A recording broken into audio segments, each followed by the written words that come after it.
Rabbi Paysach, everybody knows tomorrow night, Be'ez Hashem, is a very big night for Ingen Shir Torah and for Klal Yisrael. Ingen Shir Torah has shiurim. You see it. We have a Rabbi Krohn.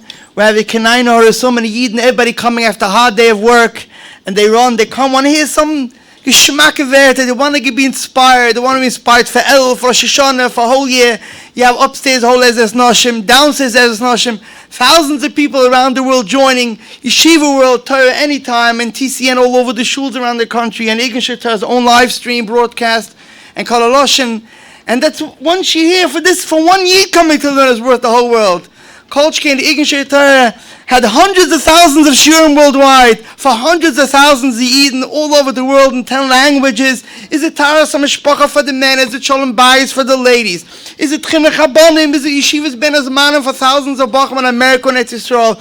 Is the Yeshivas Chalamoid we started all over Sabonim program every day? A kid should come in Yom Tov with the father to learn. Any summer night shiurim, daily shiurim, senior citizen. We have 7 wheelchairs coming every day to Borough Park Shul. Balabatim Shurim. Where there's something that needs chizik, Ingen Shir Torah the last 25 years is trying with all the koiches to be marbitz Torah, to send out hundreds of speakers. We have over thousands Rabbonim on our list with Kala teachers, kibbutzim all of Eretz Yisrael. Thousands of beginners, kirvachaykim metaras mishpach in Yiddishkeit, getting shuls that don't have any programs to start doing programs. And the list goes on to Micha for hundreds of Talmidei Chamanim and Eretz Yisrael as much as we can, Mabitzi Torah. And tomorrow night is the dinner to be mechazik this, to bring Habatzas Torah all over the world. So I'm asking everybody, the first thing is come to the dinner. It's a Moedik Imam at Kiddush Hashem. Met Hashem will have Rav Makil Kotler coming from Lakewood. He's coming, he knows what Habatzas Torah in Lakewood is through Ingen Shir Torah. Over 1,200 of Rechem come every year to the Shurim over there in Lakewood. Plus Balabatim and then thousands of ladies. And Rabbi Shmuel Dishon, Rabbi Avram Shor. It's like a Shema K'mayim, everybody enjoys it, but more, it's a big chizik for all over the world, Ingen Shir Torah. Everybody tonight to take a check and to write as much as you can for yourself, to be more others to come, to be mechazik. And if you can't, unfortunately, there's no room for the ladies. Everybody could drop off a check tonight. If you could come and give it there, it's better. If not, at least tonight. And remember, this is going for Klal Yisrael for a whole year. What a biggest chus could it be for for ourselves and for Klal Yisrael. So I'm asking everybody, L'maisa, to come to be mechazik, and you'll see Met Hashem, you'll be inspired, you'll have a no. In this chus, we should all be zeiche to have a for ourselves and for our families, for Gant Klal Yisrael. We should have a good gebench to Zise Yor. And now I want to call Rabbi Deutsch to introduce Rabbi Krohn. Yasher Koyach.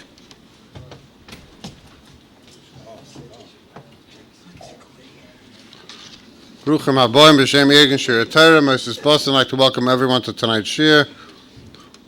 All the people that Rabbi Gold mentioned who are tuning in and watching from all streams, and everyone who was here in person.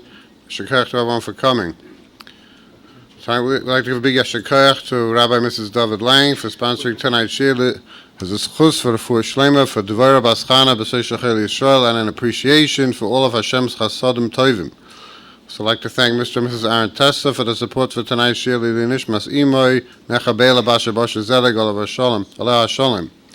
Also like to thank Mr. and Mrs. Yitzchak Klug for support for tonight's shir Lili Nishmas Aveseyim Reb Moshe Pinchas Ben Reb Dov Halevi Yortzeit Zayin Elon and Rav Tzvi Moshe Ben Rav Shalom Yaakov Rav Shalom Heshi Jacob. I'd like to remind them there's only a few short shiurim left. You can still hop Brian and sponsor one of the remaining shiurim by calling Ingen Shir Torah at 718-851-8651.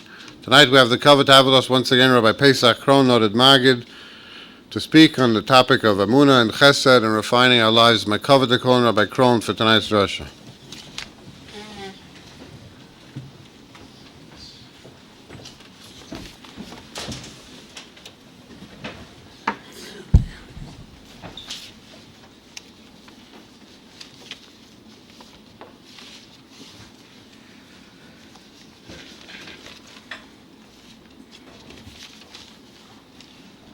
I'd like to take this opportunity to thank my dear friend Rabbi Lazar Bald for inviting me once again to come to one of the greatest organizations of Harbotzas HaTorah in the world.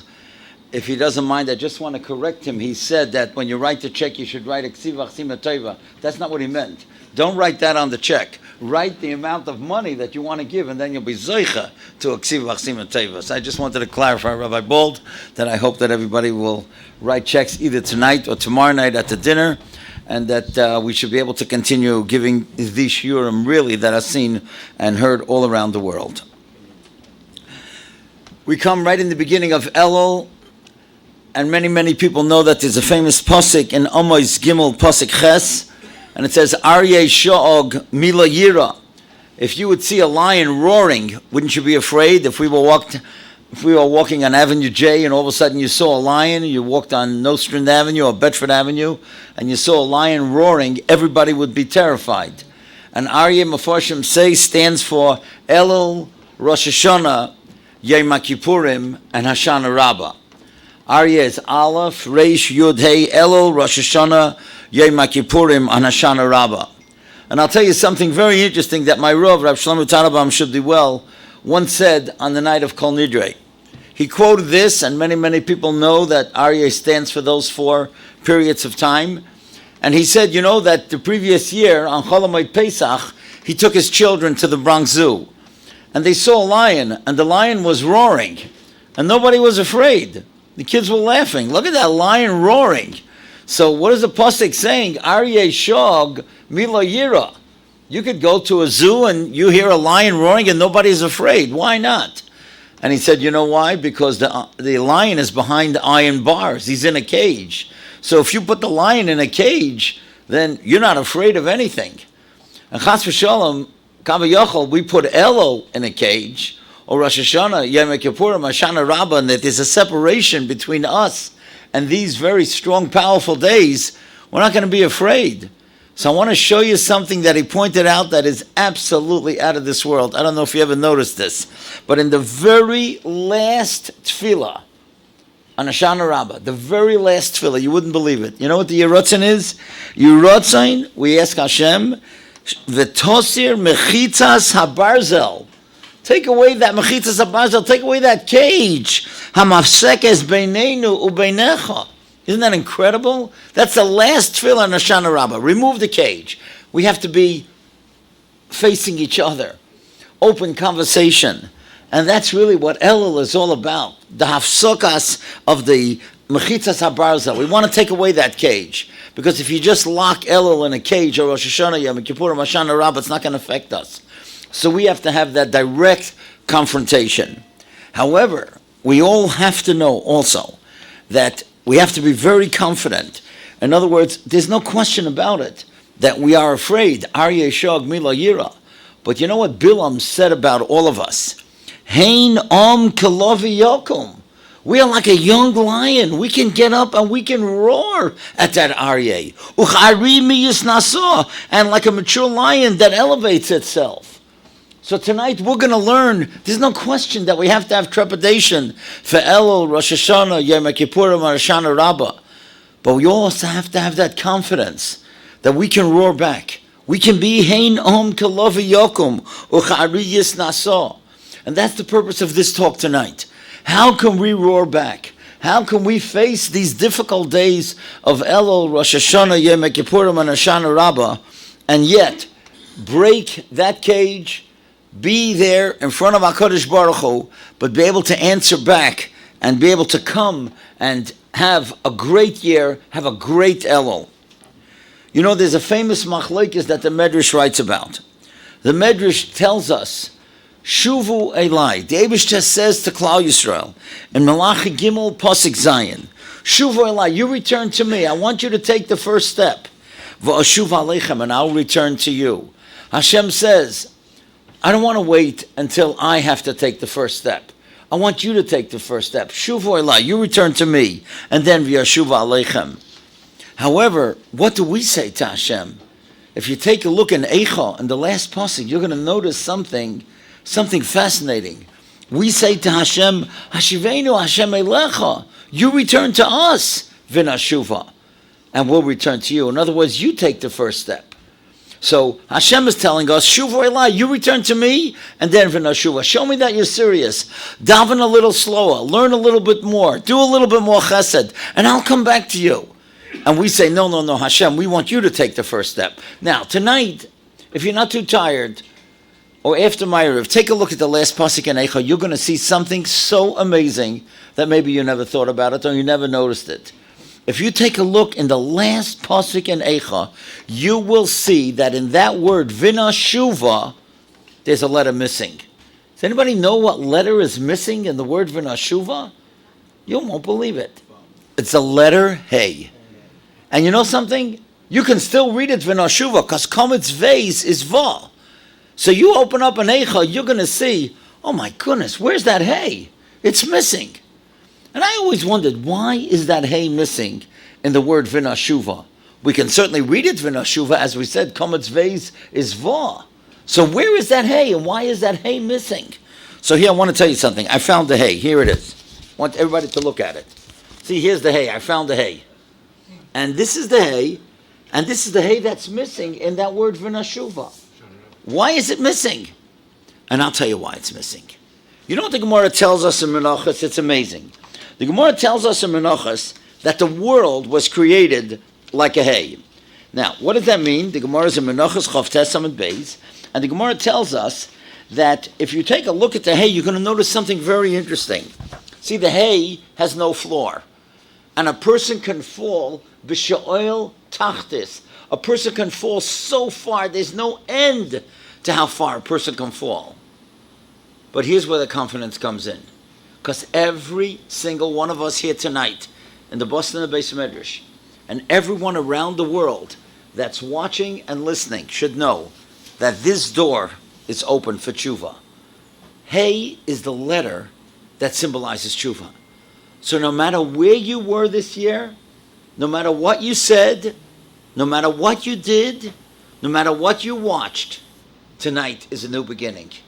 Tonight is the beginning of Elul. Right in the beginning, we're in Beis Elul. This door is open for tshuva. That's why the Hey is missing. You know why? Because if we wait for Hashem to take the first step, that's not the complete tshuva. The letter Hey, number 5, is the letter of tshuva. You know what? You want to know, here's something interesting that the Torah says. It sounds like a Hasidic Shavart. But Hashivenu, we're going to daven Ma'ariv, right? Hashivenu begins with a Hey. It happens to be the 5th bracha, by the way, in Shemoneh Esrei, number 5, number Hey. It begins with a Hey, and it ends with the letter Hey. Haroitza b'tshuva. So Hey in the beginning, Hey at the end, 5 and 5 is 10. That's the Aseret Yimei Tshuva. That's what the Torah says. So Hashivenu is the bracha of tshuva. It begins with a Hey, it ends with a Hey. That's Aseret Yimei Tshuva. And that's what the Hey symbolizes. No matter where, no matter what happened this past year, tonight is a new beginning. Tonight, we can walk in. And if we walk in, then we're taking the first step. Shuvu Elai. And then Hashem will return to us. And we can have a great year. But we have to know how to do it. And that's what we came here tonight to talk about. How do we become that person that takes that step into that Hey to take that first step of tshuva? So I want to tell you a beautiful story. It happened with Rav Velvel Soloveitchik a number of years ago. And Rabbi Friend, Zolzang told over this story. There was a fellow in the early 1950s, there's a fellow in the early 1950s who came to visit Rav Velvel. Now we know all the Soloveitchiks are geniuses. Rav Velvel was the Gadol Hador. So obviously if you said something to him, he's not going to forget it. And this man got into a conversation with Rav Velvel, and Rav Velvel asked him, what do you do? What's your profession? And the person said, well, he said that he's a lawyer in Manhattan. Okay, the conversation continued, and then a few minutes later, again, Rav Velvel asked him, what do you do? And he was surprised. He just said 2 minutes ago that he's a lawyer in Manhattan. Now, couldn't have been that Rav Velvel forgot, but who knows? So he said, he was a little embarrassed. He said, Rebbe, I'm a lawyer in Manhattan. So Rav Velvel said, I know, you told me that a few minutes ago, but that's not how you answer the question. And now all of a sudden the lawyer knew that Rav Velvel set him up. Rav Velvel was asking him because he knew he was going to say the same thing, and he wanted to show him that that's not how Yid answers the question. And then he took out a yoina, and he took out the Sefer Yoina that we're going to read on Yom Kippur by Mincha in the Haftarah. And he said, I want to show you something. He said, we know the whole story. Everybody knows the story. That Yoina was on a boat, and the storm was only around the boat. It wasn't out in the ocean. So everybody knew that there's somebody on this boat that's causing that terrible thing to happen. That all of a sudden there's a storm here. So they wanted to find out what's going on. There's got to be somebody on the boat that's at fault here. So they came over to Yoina and they said to him like this, Vayomer Elav, in Yoina Aleph Pasuk Ches, Ma malachtacha, what do you do? And listen to what he said. Vayomer Aleim, he says to them in Pasuk Tes, Ivri Anoichi, I am a Yid, V'yas Hashem Elokei Hashamayim Ani Yorei, and I fear Hashem. And listen to what the Radak says. Kivan Sha'omar, as soon as he said, Hashem Elokei Hashamayim Ani Yorei, I fear Hashem, Heishiv Lahem Al Sheilosam, that was the answer, Ma malachtacha, what do you do? In other words, you're not a doctor, you're not a lawyer, you're not a graphic artist, you're not a public relations man, you're a Yid. Everybody does different things because we've got to bring money into the house, we've got to put food on the table, but that doesn't define you. What you are is a Yid. And if you're an Ivri Onoichi, V'yas Hashem Elokei Hashamayim Ani Yorei, that's the answer, what a Yid is all about. And that's the first step. We have to act in such a way that when people see us in the street, in the home, in the workplace, the first thing they're going to say, that's a Yid. So I want to tell you a great story, and this is the first time that I'm telling this story because I just heard it yesterday from Rabbi Reuven Feinstein. I heard it from him and from his daughter. We all know the terrible, terrible tragedy, Rachmana Litzlan. Rebbe Sheila was nifter, and yesterday I went to be Menachem Avol. And I was asking the daughter, it's the daughter that lives in Chicago, I said, you got to tell me a great story about your mother. And listen to this story. Just amazing. There seems to have been a Rebbe in one of the yeshivas in Staten Island that was rushing one morning to get to yeshiva on time. And maybe he wasn't as careful as he should have been, and he was driving a little bit too fast, and he came to a red light, and he smashed into the car ahead of him. It was a Goyish lady that was in that car, and of course he got out, and he apologized. He said, ma'am, I'm so sorry. I just wasn't careful, and I'll pay whatever the damages are to your car. And he asked her to get an estimate. And she went and she got an estimate, and the estimate was very high. So he said to her, look, ma'am, I think I have a place that will do it for less. Let me take your car or come with me to that place. We'll get an estimate, and I promise you I will pay you everything that it costs. I just don't want to do it through the insurance because my insurance will be hiked up. And she said, that's fine. And they went to the place, they got an estimate, and she was okay with it, and he said he'll pay. And then he said to her, look, I'm a teacher. I don't have all the money at one time. I will pay you, but I'll just pay it in increments. I'll pay you every month until I finish paying. And the car was fixed, and every month he paid. Now, by the last month, he asked her a question that was on his mind all along. He said, ma'am, her name was Mrs. Johansson, and obviously a Goyish name. And he said to her, you know, I want to ask you something. Like, why did you trust me? Like, from day one, you trusted me. You know, you went to the place where I said we were going to get an estimate. I told you I was going to pay. I wasn't going to pay you all at one time. And, you know, I took months to pay. And you never asked me. You always somehow trusted me. Why did you trust me? Listen to what she said. She said, I work with Mrs. Feinstein. And she meant Sheila Feinstein. And she said, I knew you were from her tribe. And if you were from her tribe, I knew you were going to be honest and pay me every penny. That's Ivri Anoichi. In other words, she worked with Rebbe Feinstein in the public school system. We all know that that's where she worked for so many years. And obviously, it's not that Rebbe Feinstein told her you got to trust this guy. But Rebbe Feinstein was that Ivri Anoichi. And if this guy was from her tribe, that he was also an Ivri, then he could be trusted. That's how we have to work. That's how we have to drive. You think you drive and you cut somebody off and he doesn't know you're a Yid. In 1 second, he knows you're a Yid. Famous story that I always tell about a guy named Yidel Kleinbart. An amazing story. He was in Borough Park and some of you may know the story. I've told it many, many times. His wife was expecting a baby. This goes long before Easy Pass. And he went through, it was in the morning, and he had to get through the battery tunnel. And he's flying through, it was a tremendous amount of traffic in the morning in rush hour. And he went into the bus lane, and he went through the toll booth. He didn't pay because he knew he had to get his wife to the hospital. And by the time he got to the other side of the tunnel in Manhattan, the cops were waiting for him already. And they said to him, "Where are you going?" He said, "My wife's expecting a baby." So why didn't you call us? We would have given you an escort. And they rushed him to the hospital. Now, at that time, the toll of the battery tunnel was 50 cents. It's a long time ago, right? Okay. Those of you out of New York don't know what we're talking about, but 50 cents was a long time ago when the battery tunnel. And this guy comes back, and he gives $1 to the toll keeper, and he says, "Keep it." And he said, "Well, like, what is this?" He said, "Well, I was here this morning." He says, "Oh, what'd your wife have?" He says, How'd you know that my wife was expecting?" He said, "Nah, they told us that a guy like you would surely come back and pay." Imagine that. Because he had flown through the toll, but he was wearing his yarmulke. And obviously the cops were talking to each other, and they said, "Don't worry about him. He may have ran through the toll because he had to get his wife to his hospital, but Ivri Anoichi, he's a Yid. And if he's a Yid, he's going to come back and pay." So we should never, ever think, you think you're in an airport, you can wear your golf cap, it doesn't make a difference. You can't hide. You were snood, no snood, white cap, no cap, whatever. Your face shows you're an Ivri.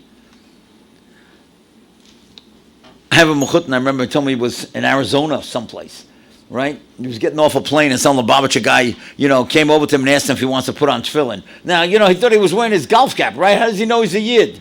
So, my Mechutin's a little bit of a joker. He said, "What do you want? You're Rabbeinu Tam or Rashi?" So obviously he's an Erlich Yid, but you can't hide it. So if you're an Ivri Anoichi, that's the first step. Just remember, the way you walk, the way you talk, you take a piece of paper, you throw it out of your car on the highway, the guy behind you knows you're a Yid. You can't hide it. Not because of your license plate, but because your face, it shows, it shines. So just let's remember the first step is Ivri Anoichi. Every single place that you go, any place around the world, they know that you're a Yid. And if that's the case, we have to act accordingly.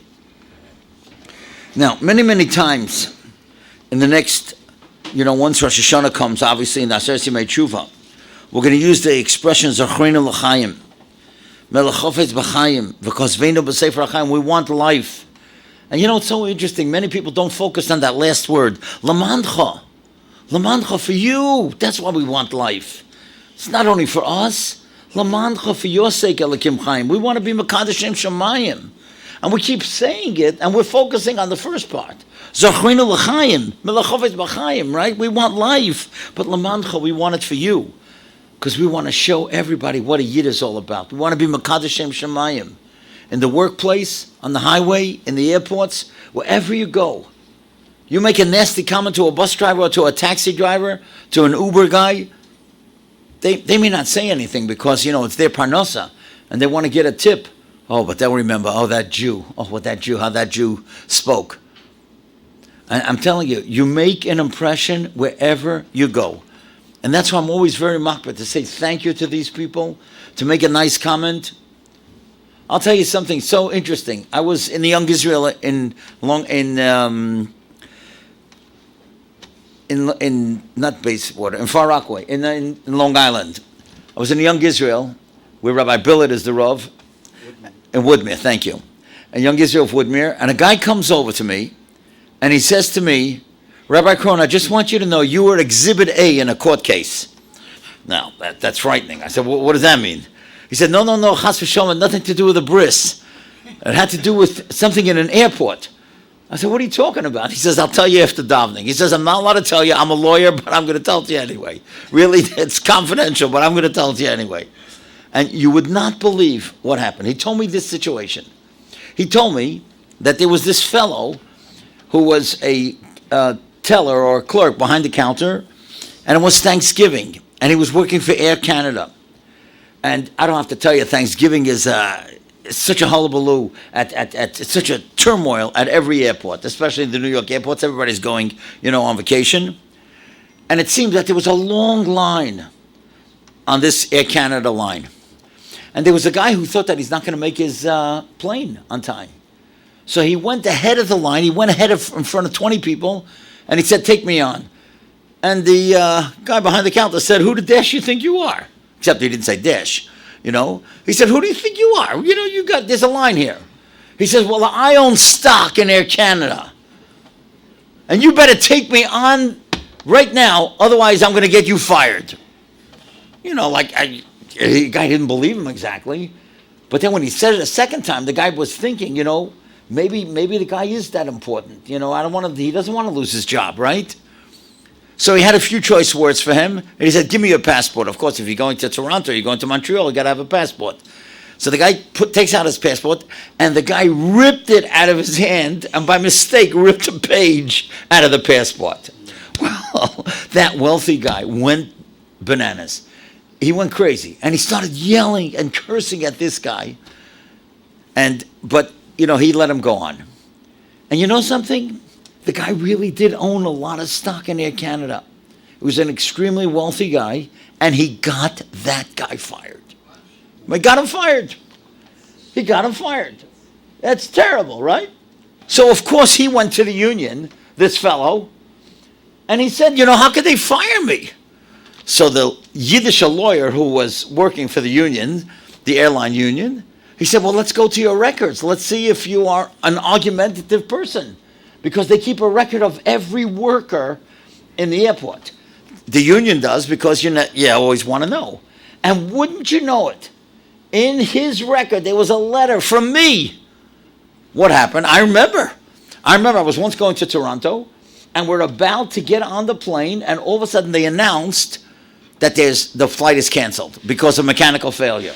Well, I don't have to tell you, 200 people are getting ready to get on the plane, and all of a sudden, there was a bahola. Everybody's so upset that they're not going to Toronto. They got to go either get another plane or go through a different way.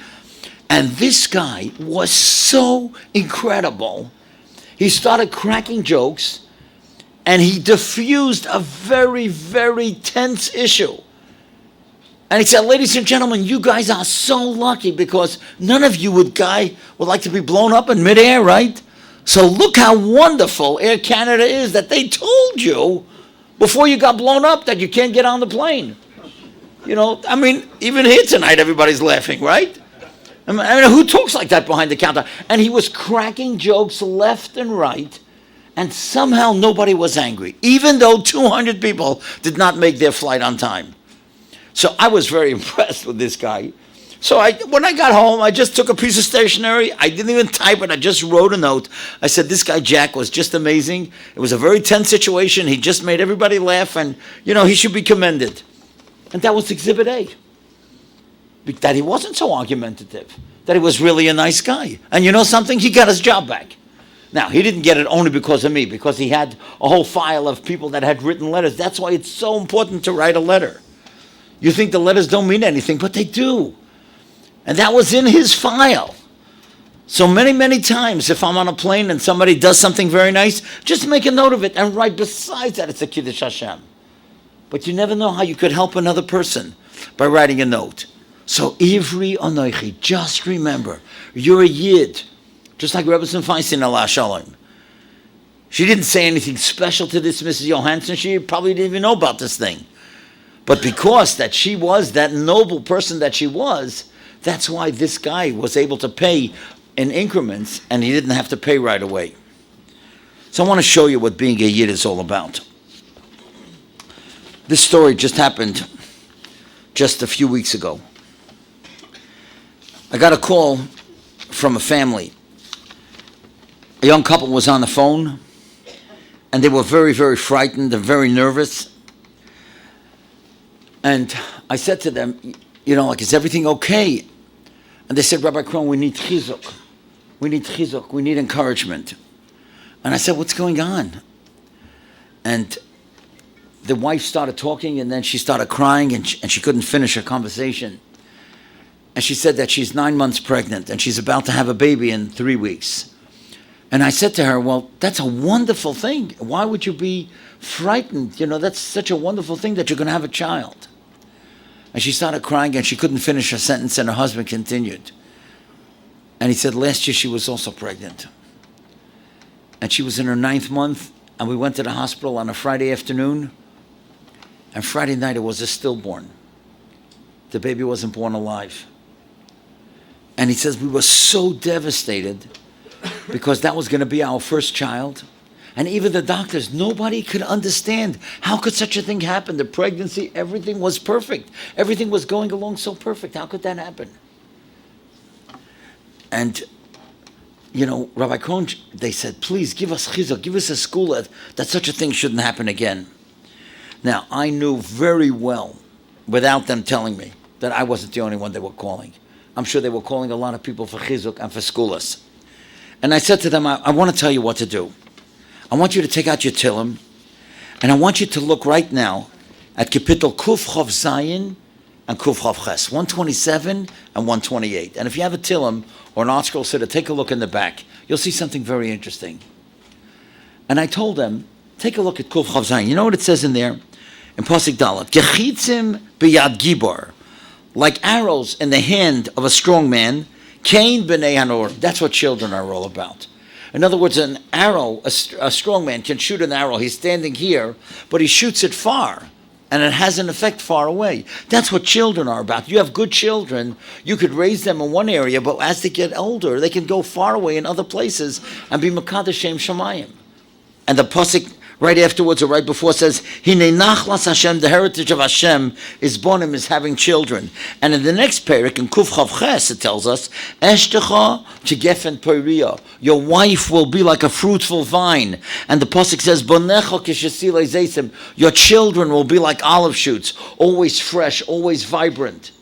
And I said, you see these two parakim, Kuf Chav Zayin, Kuf Chav Ches, they both talk about children. They both talk about family. Don't tell anybody I'm telling you this, I told them. But every day, both of you, say these parakim. Say it once a day. And Mitzvah Hashem, you'll see, everything's going to be fine. And I said, do me a favor, call me in a few weeks and let me know how things went.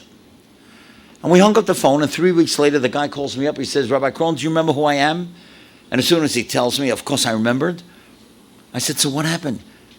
And he said, Baruch Hashem. Now, the second he said, Baruch Hashem, I knew things were good. He said, Baruch Hashem, we had a little girl. And I'm a moil. So I said to him, you couldn't have had a boy? No, I didn't say that. I didn't say that. Okay? But the point is, you know, of course I wished him Mazel Tov, and I asked him the baby's name and everything like that. And then he says to me, Rabbi Krohn, I want to tell you part of the story that I didn't tell you last time. He said, you remember that I told you that Friday night was a stillborn? He said, that morning, Shabbos morning, I wanted to go to shul. Now, there's a shul right next to that hospital in Long Branch, New Jersey. And I daven in that shul every once in a while. So I was familiar with that shul. And I come to shul, and by the time I came to shul that morning, they were holding Bailening. And the first one to get an aliyah when I walked in was the famous singer Yaakov Chwecki. Now, he had had a girl a few weeks before, and that week they were making a kiddush. He said, imagine what I felt like. I was just coming from the hospital with that terrible tragedy of the stillborn, and the first aliyah is being given to a guy who just had a healthy girl. And everybody likes him. I like him as well. He's a lovely, lovely guy. And it took all my self-control to go over to him and to wish him Mazel Tov by the Kiddush. And then I said to him, Yaakov, do you mind if I could talk to you after the Kiddush privately for a moment? And he said, yeah, of course. And after the Kiddush, I went over to him and I said to him, my wife asked me that I should ask you a favor. Would you mind if we came to your house tonight and you would sing for us the song, Mama Rachel, Cry? We have to cry. We had such a tragedy. We have to get it out of our system. And nobody sings that song like you do. Now, I'm not going to sing the song for you, but many of you know the song and you know the words. Listen to this. These words, Mama Rachel, cry for us again. Won't you shed a tear for your dear children? If you raise your sweet voice now as then, the day will come. And he said, of course, come. Come, as late as you want. Whenever you get out of the hospital, come straight to my house, and I'll sing it for you. Now, Yaakov Troike gets thousands of dollars for giving a concert. And here he's taking his talent, and he's giving it to this couple, free, because he's got a heart of gold. And not only that, he told me. He said, not only did he sing that song for us, he sang Rachem, which means have compassion. He gave us his CDs. He made us feel so special. He gave us chizuk. We walked out of there different people. I said, that's incredible. I can't get over this. I must tell this story. Now, some of you know that I make a recording 3 times a week. Everybody can get it. There's no charge whatsoever. Just send me your email or get me your email, and you'll get it 3 times a week about the importance of doing chesed. And I said, I must call Yaakov Troike and get permission to use this story. And I have his cell phone. I called him up. He called me back. And I told him, I can't get over your tzidkis. You took your talent and you sang it for them and you gave them CDs. That's beautiful. I want to use this story on my chesed recordings. Listen how a tzaddik talks. He said, Rabbi Krohn, I'm afraid that you should tell this story. I said, what are you afraid of? He said, you know why I do these things? I do these things because after 120 years, I want the Rebbeinu Shalom should give me schar in the Olam HaEmes. I'm just afraid if you publicize this story that I'm going to lose my chelik. I'm going to lose some reward, and I don't want to lose that reward. I said, Yaakov, you're a bigger tzaddik than I thought you were. But I want to tell you something. I said, why do you do what you do? Because guys that are older than you have been doing this for years. Guys like Mordechai ben David, guys like Avram Fried, guys like Shlomi Dax. We all know they go to hospitals, they go to Cholim, and they sing, and they don't charge. So you've learned it from them. If you let me tell the story, people all over the world are going to learn that you're supposed to take the talent that you have, whatever talent you have, and give it to others, because that's what Klal Yisrael is all about. And that'll be your reward in the Olam HaEmes, because through you, people are going to learn to do things that you do, and that you've done. He said, okay, Rabbi Krohn, you could tell the story. But that's what it's all about. Taking your talent. The Eibusher didn't give you talent. There's so many people here that are so talented. And I know so many of you. Take your talent. That's what Yiddishkeit is all about. That's how you prepare for Rosh Hashanah Yom Kippur. You want the Eibusher to give of his goodness to you. You take the goodness and you give to others. I want to tell you a story. I've had the zchus to take many, many, many people to many different places where Yiddishkeit flourished. And just last week, I was in Lithuania, we were in Kovna and Slobodka, and then we went to Riga in Latvia. I was never in Riga before. And we davened by the cave of the Or Sameach. That's Rav Meir Simcha, whose Yortzeit is coming up any day now. And the Ragachova. And then we spoke about, it turned out that I used an expression, the Hariga and Riga. It's people don't even realize that there were 25,000 Yidden that were killed in Riga. At one time, shot in a big ravine, and we gave a whole drush over there in a place called Rumbala. And people don't even realize what went on. There was a shul there that Nebuch Lithuanian Yidden ran away, and they were all in the shul. On Friday night, 300 people were burned to death. And we spoke outside that shul. The only thing left is that wall of that shul. But while we were there, Motzei Shabbos, some fellow, Eliyahu Solomon, who came from Eretz Yisrael to help with the food, told an amazing story that happened with his father and people from the 5 towns. Listen to this. It's amazing. His father, Rabbi Solomon, comes twice a year. He comes to the 5 towns. And there are women there that are associated with an organization in Eretz Yisrael called Chesed Shlomo. And what they do is they all put together a tremendous amount of clothing, and they sort it out, make sure that it's sneezdik, make sure that it's not ripped, it's not shabby, and they send a whole container of clothes to the women in Chesed Shlomo in Eretz Yisrael. And these women, again, they sort it, they put it in boxes, and poor people, poor families call them. And those that have 2 or 3 children, they get a certain box. Those that have 4 or 5 children, they get another box. And everybody's able to get boxes of clothes. And one woman who was never very poor had called Chesed Shlomo. She had a number of children. She hadn't paid her rent that month yet. And she called, and she was told that she'll be able to get a box. They never put the name of the person so that people on the street don't know who it is. They just put a number, and this every person gets a number, and they are able to come and show a certain petek, and they get their number. So this woman had box number 23. She takes it to her house. She opens it up, and it's beautiful clothes for her kids. And then she notices a dress. She didn't realize that they do clothes for adults as well. And that night she had to go to Sheva Brachas. And she takes out the dress, and it looks like it's going to fit her. She can't believe it.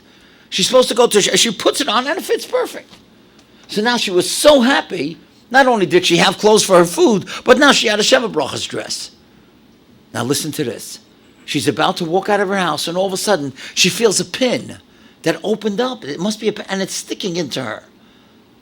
And she opens up, and she examines it, and she sees that Taka was a pin.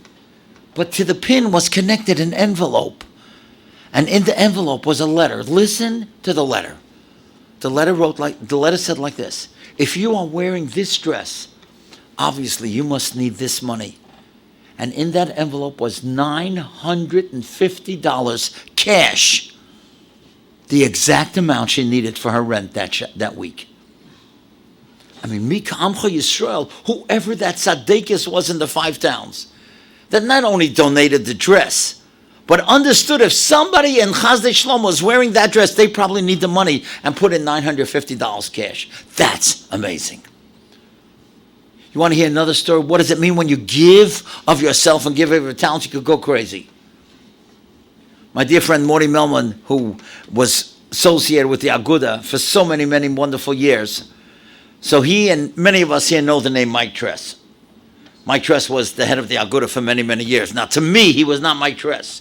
Right? We were in Camp Aguda. We used to come, right? So we used to see him all the time.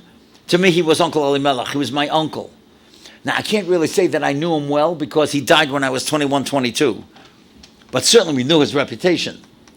So recently was his 51st yahrzeit. So they were asking his children to tell stories that nobody knew about him.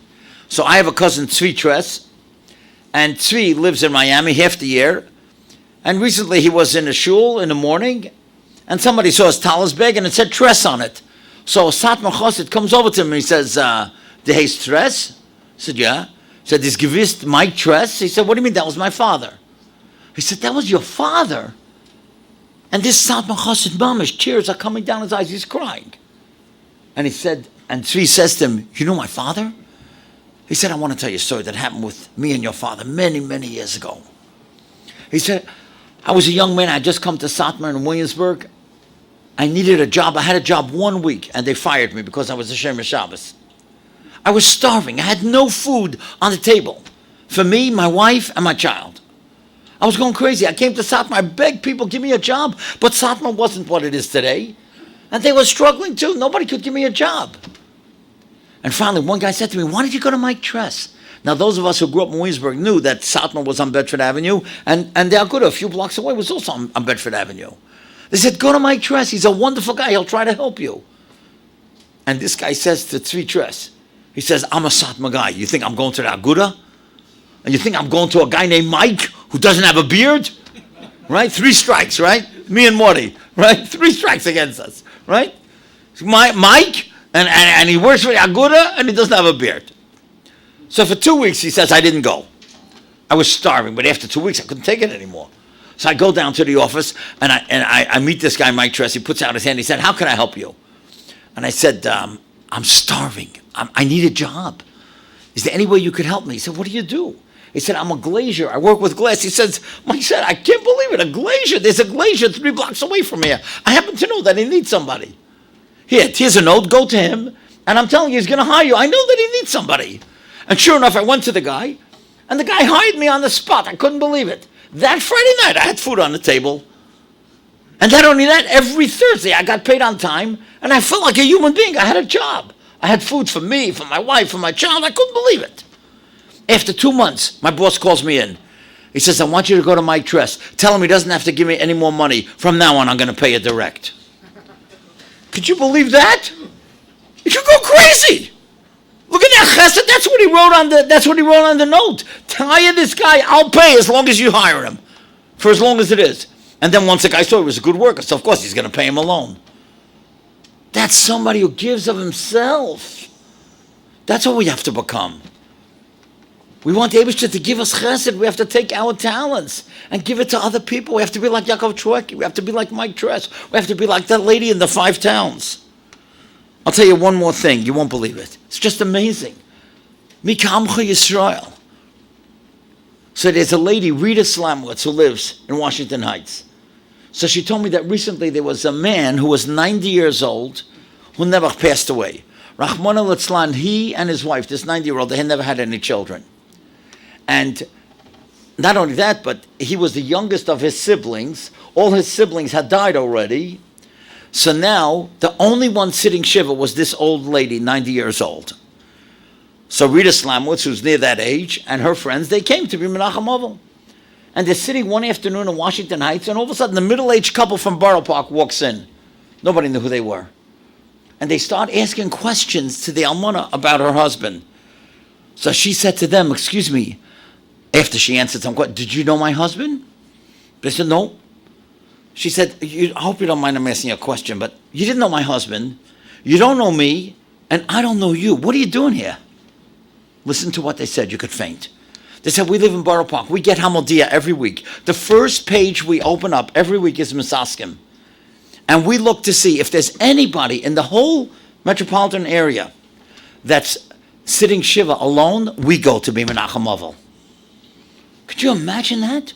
Who thinks of that? Only somebody that has Avas Yisrael, Avas Chinam. They didn't even know the people. But somebody's sitting Shiva alone, so we're going to go be Menachem Ovel. That's what Klal Yisrael is all about. And if we want the Eibishter to give us Matas Chinam, that's what we're asking for. And maybe some of us don't deserve it. We have to start doing things for other people, even though that maybe they don't even deserve it. But we're doing that chesed. Like Yaakov Choueki, like Mike Tress, like that lady in the 5 towns, like that couple who goes to be Menachem Ovel, somebody that they don't know. That's really what it's all about. We're talking tonight about taking your talent and using it. I want to tell you about a study that's very painful to me. This study was done recently, and it showed that 92% of humanity, 92% of humanity doesn't fill their potential. That means that they have talents that they don't use. Only 8% of humanity uses the potential that they have for good reason. That's terrible. That's terrible. And many of us have kishronos, and we don't use them. You know why? Because we don't believe in ourselves. We think we can't accomplish anything. We have low self-esteem. But I want to tell you something. I want to mention a name now. I hope you don't mind. He's not Jewish.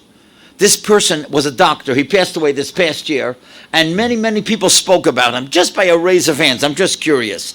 How many people ever heard of the name Dr. Roger Bannister? Anybody ever hear of who he was? Okay, Rabbi Alfredo, why don't you tell us what he did? What did he do that was so special? That's right, he ran. Go ahead, what did he do? First person who ran the 4-minute mile. Very good. Right? Oh man, these waiters in Camp Aguda, they know everything. Okay? May 6th, 1954, Dr. Roger Bannister ran the mile in 3 minutes, 59.4 seconds. He was the first one to run the 4-minute mile. Now watch this, you won't believe it. Within a year of his running a 4-minute mile, 37 more people did it. And the next year, 300 people ran the mile in less than 4 minutes. What happened? Everybody's eating Wheaties? No, that's not what happened. You know what happened? Nobody believed they could do it, so it was up here. Not in the legs, it was in the brain. They felt they couldn't do it. But once somebody did it, oh, I can do it too. And that's what potential is. We all have potential, but we don't fulfill our potential because we don't believe in ourselves. There's 3 things that Tzidkas HaTzadik says that we have to believe in. We have to believe in Hashem, you have to believe in Torah, and you have to believe in yourself. If you don't believe in yourself, you'll never accomplish something. There are people here that have ideas that other people said they were crazy, but they're turning over the world. Albert Kahn is one of them. Albert Kahn is sitting right there. You know what the schusim that man has? Besides that, he has the greatest mother in the world. If you would know his mother, you would stand up for her and for him. She's known in all the hospitals in Manhattan as the Angel of Peace. what she does, what she did in her heyday for people in hospitals is absolutely incredible. So this human being, Albert Kahn, what he doesn't sell insurance, but you could call him anytime and he will help you get insurance. And he talks about it's so important to buy a young couple insurance, life insurance. He has all the facts and figures. I'm not going to tell it to you right now. But he has saved families by making sure they had insurance before catastrophe came. He has saved Rebbeim. He has made sure that yeshivas buy insurance for their Rebbeim. It's a catastrophe if a Rebbe Chas v'Shalom doesn't have life insurance and something happens. There's not a reason in the world that we should be collecting for all these people who didn't have life insurance. They all should have had life insurance. It's more important than so many other things, and it's so cheap. He can tell you all the facts and figures because he doesn't sell insurance. And we have to know this around the world. Every single married couple should be given at their Sheva Brachas life insurance policy. Things happen. Take a look at any newspaper. So here's one guy, and he has a friend, and they do the same thing. And they're doing something. They're fulfilling their potential by spending time for Klal Yisrael. We could all do the same thing. We don't have to do it with life insurance, but we have ideas. Many of you know that I had the schus. I think, Morty, were you with me in Frankfurt? No, so we went to a different place. But when I went to Frankfurt, and I took 100 people there, and I showed them, Rav Shamshon Hirsch married a girl that was 4 years older than him. And when they asked him, how could you marry a girl that's 4 years older? He said, for what I have to accomplish in life, I can't marry a child. It doesn't say any place in the Torah the boy has to be older. There's no Gemara that says that the boy has to be older. So why all of a sudden can't a guy go out with a girl that's older than him? Besides, most of the girls who come back at 18, 19, they believe they're Rachel Imenu. So it takes a while until you deprogram them, right? And they become back to normal, right? So why should you marry an 18-year-old? Right? She's going to change by the time she's 22. That's not the real her when she comes back from seminary. So it's better to marry a girl that's older. She'll be a better wife, a better mother, a better mate, a better earner. And so you know what happened? I spoke once at a Torah Masora convention after I came back from Frankfurt, 700 women, and that's what I said. There's no reason in the world that a guy shouldn't go out with a girl that's older than him. So Mrs. Levovitz called me up a few weeks afterwards. She said, Rabbi Krohn, I want you to know it's the first time I was ever at a Torah Masora convention. I'm a mechanechas, and this year they paid for me. And I want you to know that my son was supposed to go out with a girl that's 2 years older. I was afraid to tell him, but after I heard what you said, and I found out that the girl was a great-great-granddaughter of Rav Shamshon Hirsch, I insisted that they go out. And you know something? They got engaged. And I got calls from his side and from her side. And then a year later they had a boy, and they called me to do the bris. And they named the baby Shamshon Raphael. And now every shadchan is talking shidduchim about girls that are older than the boys. Why not? Why not? And so one guy had an idea, and he believed in it, even though everybody else thought that's ridiculous. And you know why I did it? I'll tell you the truth. I felt so bad for these girls that felt they were out of the ballpark. They were so old already, nobody was going out with them. You know how old they were? 23. It's crazy. What's wrong with 23? They weren't 63. They were 23. And I'm not telling a 20 or 22-year-old boy to go out with a girl that's 65. Unless he's the president of France, who, you know. But I don't know if you know about that. But whatever. But the point is, there's no reason. So people could come up with ideas. You have to believe in yourself. And if you believe in yourself, you're going to come up with different ideas. And that's how you refine yourself, by believing in yourself and trying to help Klal Yisrael. And not being, so intimidated by what your mother-in-law says about you. Or your sister-in-law says about you. We all have ideas. We can all do great things for Klal Yisrael. But I want to talk about another element, about coming closer to Hashem. In America and in Klal Yisrael, the last couple of years we've had wonderful, wonderful movements. We had the Shmiras Haloshin movement. Of course, Michael Rothschild, who I consider one of the Lamed Vav Tzadikim in this world. What he's done with Shmiras Haloshin all the years, he was inspired by Rabbi Yehuda Zev Segel and Rav Shneur Kotler, both of them Zechronim Levrocha. And he changed Tisha B'Av for all of us. And the Tisha B'Av now comes out to be one of the most inspirational days of the year. When we were growing up, it was the most difficult day of the year. It's a long tinus, unless you were in South Africa like me this past year, and the fast ended at 6 o'clock. But 2 weeks later, I was in Finland, and Moshe Shabbos ended at 11, 10:30, 11, whatever. But the point is that Tisha B'Av was one of the most difficult days of the year, and here's one guy who turned it around. And now there's so many videos that everybody's showing on Tisha B'Av. But here's one guy who changed around so much with Shemus HaLoshen. And then there was the Daf Yomi movement. Look what Agudas Yisrael did with Daf Yomi. 100,000 people at MetLife Stadium. And the next time, I have my son-in-law, Hananya Kramer, who does the videos for the Sima Shas. It's a very big problem. It's January 1st, 2020. Everybody's worried. What are you going to do? In the middle of the winter, it's freezing. But that's not the main problem. The weather's not even the main problem. You know what the main problem is? You don't even have enough area to fit everybody that wants to come.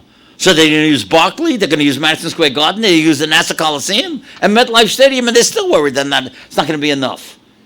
How are you going to have the women up in the upper deck on January 1st, 2020?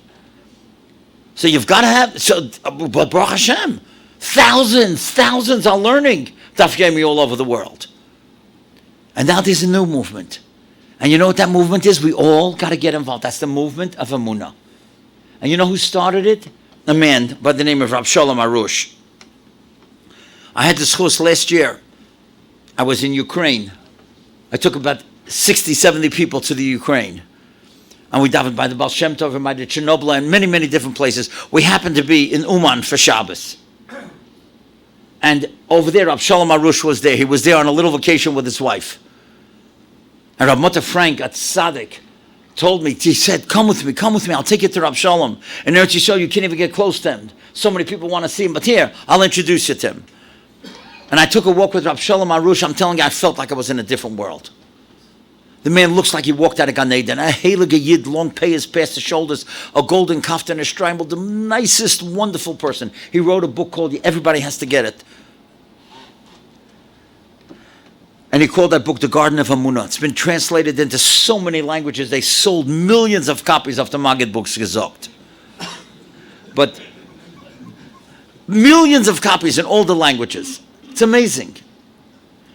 And not only that, so I asked him, when we were walking in the streets of Uman, late Shabbos afternoon, I said, Rab Shalom, could you do us a favor? It would be so special. It would be so special if you would come and talk to our Olam.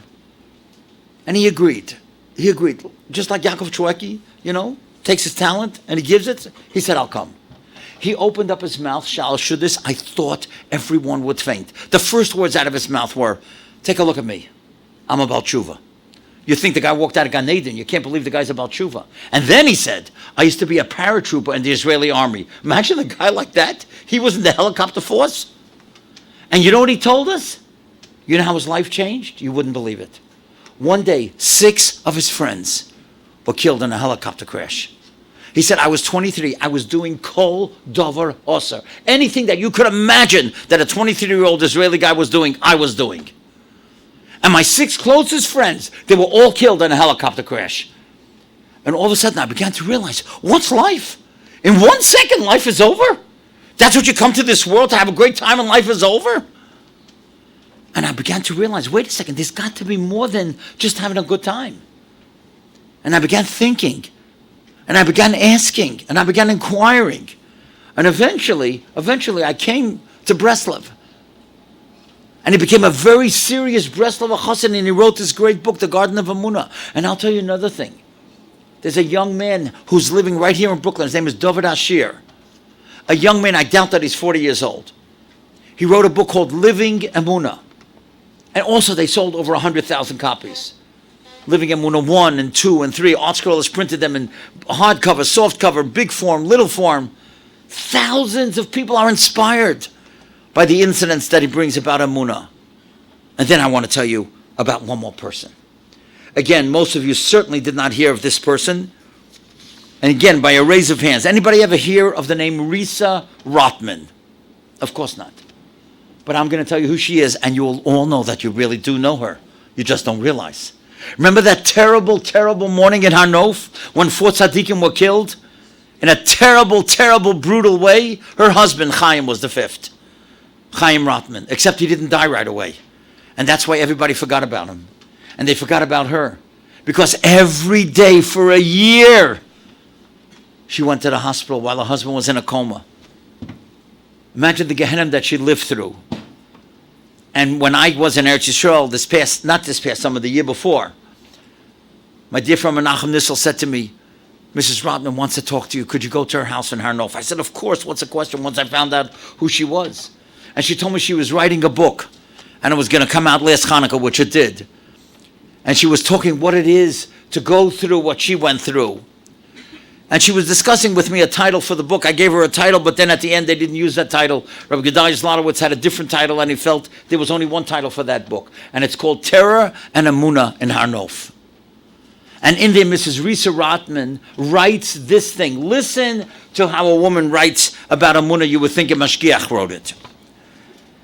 She said so many people asked her, are you in limbo? Limbo means like hanging in midair. Because she was, in a sense, most people would have thought that, right?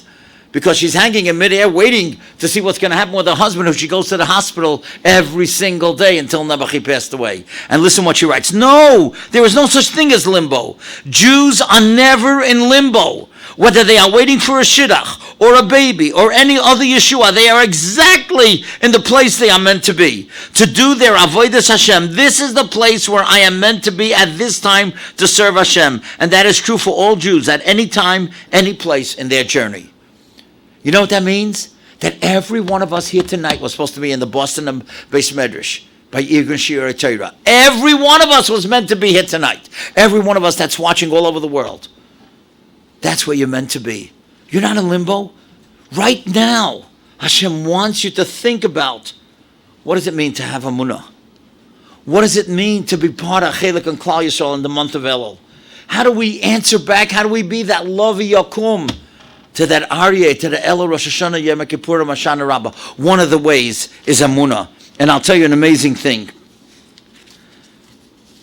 Rab Shalom Arush writes in his Sefer, in the Garden of Emunah, he writes, Emunah provides a reason for everything on earth.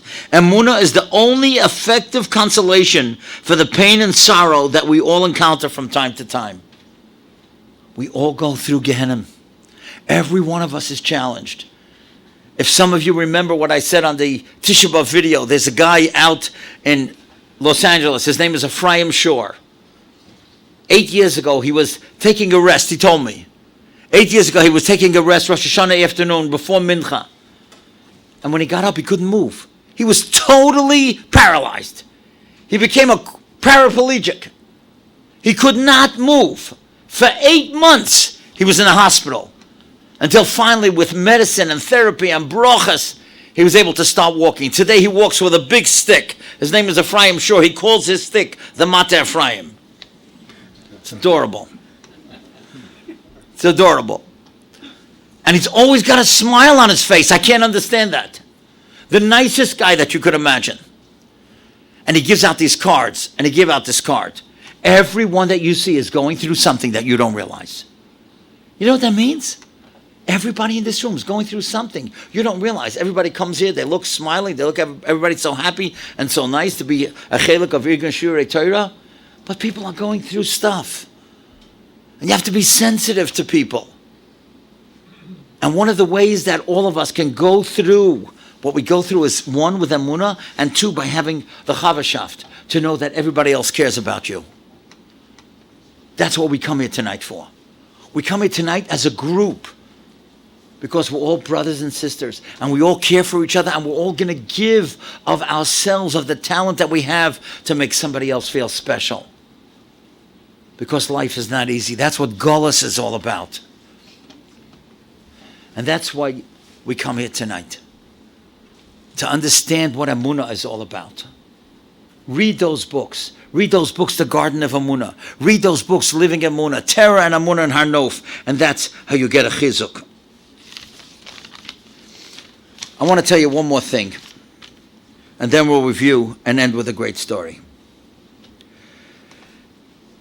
You know, I think that we have to begin being grateful to HaKadosh Baruch Hu in every little thing that goes on, including the food that we eat.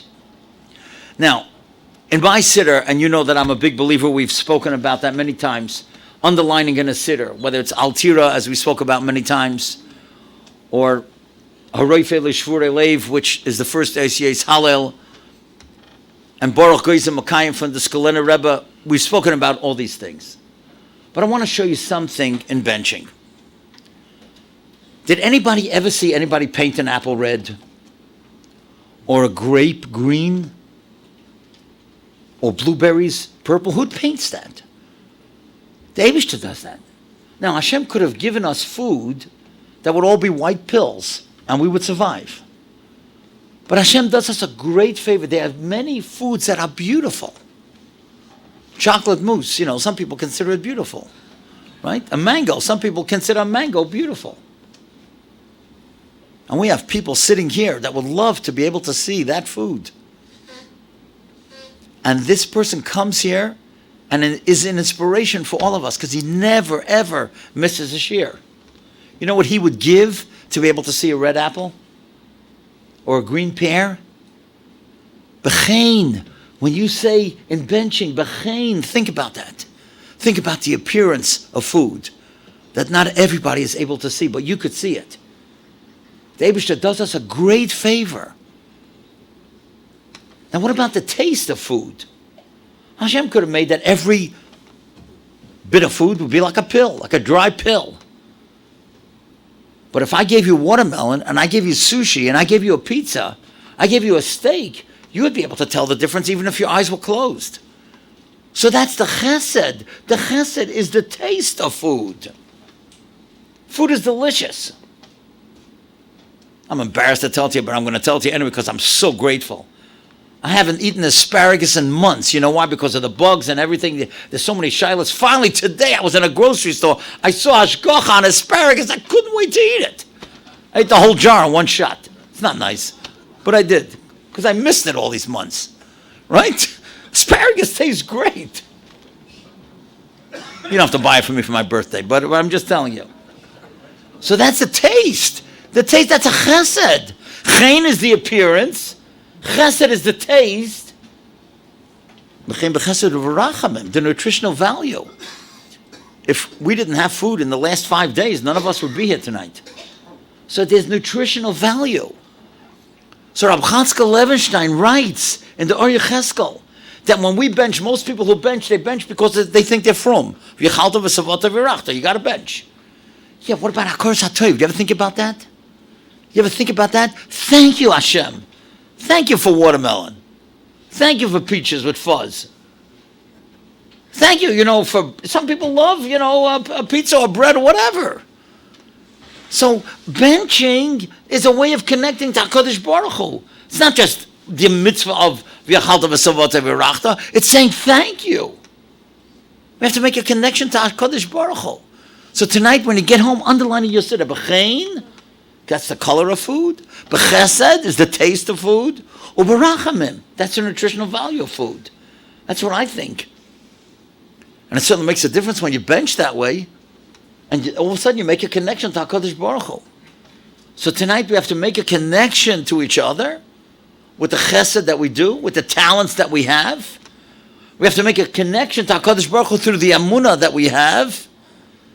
And we have to make a connection to HaKadosh Baruch Hu with the chesed. With the chesed and the nutritional value. B'chein b'chesed v'rachamim. And that's how we answer back. Of course Elul is terrorizing. And it's terrifying. And Rosh Hashanah, Yom Kippurim, and Hoshana Rabbah, and we don't want to put it in a cage. But Hein Om Kalavi Yakum Cha'ariyas Naso, we can answer back. We have a Ma'ariv, we're talking to Hashem. Who cares when the Chazan finishes? You're talking to Hashem. When you're benching, you're talking to Hashem. We have to realize that's what davening is all about. Get yourself an art scroll or Mitzvah Siddur and make a Seder and Kfiyas and Tefillah. Get Rabbi Foyer's Sefer on Shemoneh Esrei. You will never, ever daven the same. Get Rabbi Schwab's Sefer on Tefillah.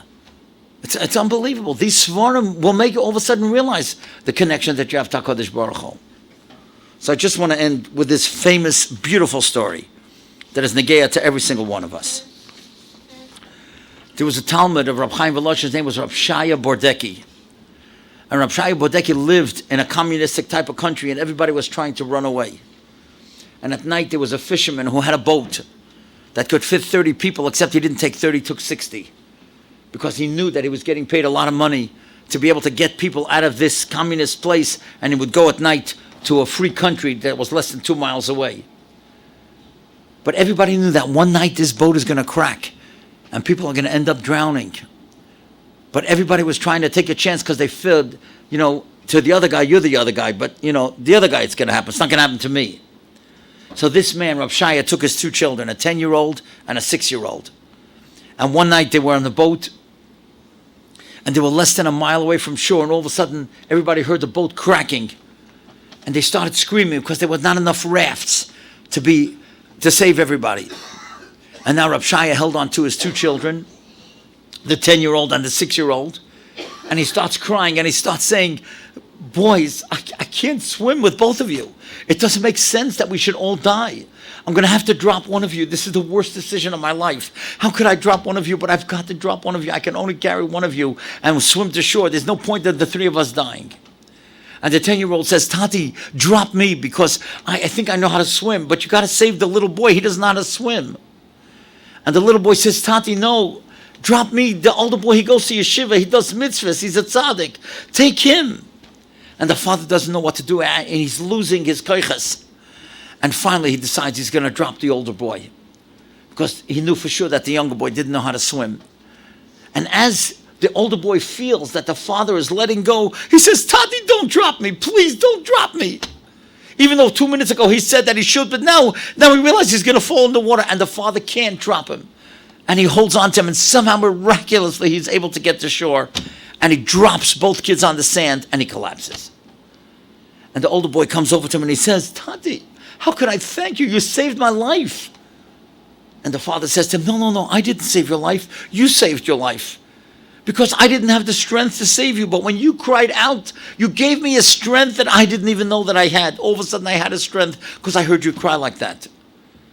And when I heard a mashgiach say this story, he brought this Gemara in Brachas Lamed Beis, and it's amazing that it's Lamed Beis Leiv, Avodah Shebelev is Tefillah. Listen to what Chazal teach us about L'Dover Eiri, which we say tonight. Im roya adam she'espala, if a person sees that he davened v'loy nena and he didn't get answered, yachzav v'yespala, let him daven again. Why? Never give up. Shenemar, kavei el Hashem, chazak v'yamis libecha, v'kavei el Hashem. Daven a second time. Never, ever give up. You know why? Because sometimes kavei el Hashem doesn't have the strength to save us. What does that mean, Hashem doesn't have the strength? Because we don't have the schusim. So Hashem doesn't have the koiches to save us because we don't have the schusim. So what do? We give him strength. We daven again. We do another mitzvah. Kavei el Hashem, chazak v'yamis libecha, v'kavei el Hashem. That's why, in my opinion, we say L'Dover Eiri so many times from the beginning of Elul to Yom Kippur. You know why? Because we've got to give Hashem the strength to save us. Kavei el Hashem, chazak v'yamis lebecha v'kavei el Hashem. Let's make up tonight. We're going to make that connection. Connection to each other with Chesed. Connection to Hashem with Emunah. Connection with Hashem with Birchas Amos and Akoros HaToiv. And then with Tefillah. Never, never give up. Let's make a seder in Tefillah so we understand the words of what we're davening. And that way we'll make that connection and be that lion that answers back to Aryeh. And in that way, we'll be Zoicha mit Hashem to a gesund yar, a gebencht yar, and a yar of Yeshua's and the Chomis. Thank you. Thank you. Shem Irgen Shir Torah, Moses Boston, like to give a big Yeshakach to Rabbi Krohn for the inspiring drasha. Rabbi Paysach, one of the important ways that you could use your talents is by writing the Ksiv V'Chsim Tova that Rabbi Bald referred to before. What he meant actually was that the Ksiva Tova, good writing, means $500, $1,000, or the Mila B'Kodesh to support Irgen Shirei Torah and the Habatzas HaTorah of Irgen Shirei Torah worldwide throughout the year. You can have a chedek in that big mitzvah and that schus, especially now in the days of Elul, for the Yimei Rachman V'Arotzin. You can call Irgen Shirei Torah at 718-851-8651 or email tapecenter@yeshivanet.com to have this great schus. I'd like to give a big yashar to Rabbi and Mrs. David Lang for sponsoring tonight's shir as chusuf for Shlema for Dvar Baschanim, Seshach El Yisrael, and an appreciation for all of Hashem's Chesed and Tovim. I'd like to give a big yashikayach to Mr. and Mrs. Aaron Testa for the support for tonight's shir Lili Nishmas Imoy Necha Beila Basa Bosha Zelig Aleh Shalom. I'd like to give a big yashikayach to Mr. and Mrs. Yitzchak Klug for the support for tonight's shir Lili Nishmas Aviseir Moshe Pinchas Ber Deva Levi and Tzvi Moshe Ber Meshalom Yaakov Heshi Jacob. Rabbi Paysach, as you heard Rabbi Bol before the shir, tomorrow night is the annual dinner. If you're not able to come, you can give your check now. All men are invited due to space limitations. Dinner is for men only at Young Israel Avenue K. Doors open 7 p.m. Come and have B'machzik Torah. Have an enjoyable evening as well. Enjoyable dinner sponsored by Classic Caterers. CDs of tonight's show will be available shortly. Reb Chananya ben Hashem Ratzak Kadosh Baruch Hu L'Zakis is Yisrael Figure Hebron Torah Mitzvah Shenem Alei Noich Hofez Aman Tzidka Yagdol Torah V'Yadir.